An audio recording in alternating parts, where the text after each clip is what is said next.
దాక్కుంటాడని, అందుకే బియ్యంతో చేసినటువంటి ఏ పదార్థము తినకూడదని అంటారు. ఈ ఏకాదశి రోజు ఉపవాసం ఉంటే మిగిలిన 23 ఏకాదశులు ఉపవాసం ఉన్నట్టే అని చెబుతోంది విష్ణు పురాణం. మనిషిలో ఉండే ముర అనే రాక్షస గుణాన్ని ఉపవాసం, జాగరణ ద్వారా సత్వగుణంగా మార్చుకుంటే వైకుంఠ ద్వారం తెరుచుకుంటుందని భక్తుల విశ్వాసము. వైకుంఠ ఏకాదశి రోజు నియమనిష్టలతో వ్రతం ఆచరిస్తే వారికి మరో జన్మ ఉండదని, ఈరోజు మరణించే వారికి వైకుంఠం ప్రాప్తిస్తుందని భక్తుల యొక్క విశ్వాసము.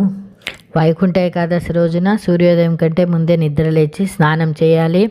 ఉపవాస వ్రతం ప్రారంభించి మీ ఇంట్లోని పూజా మందిరంలో విష్ణుమూర్తి ఫోటో లేదా విగ్రహం ఎదుట నెయ్యి దీపం వెలిగించి ధ్యానం చేయాలి.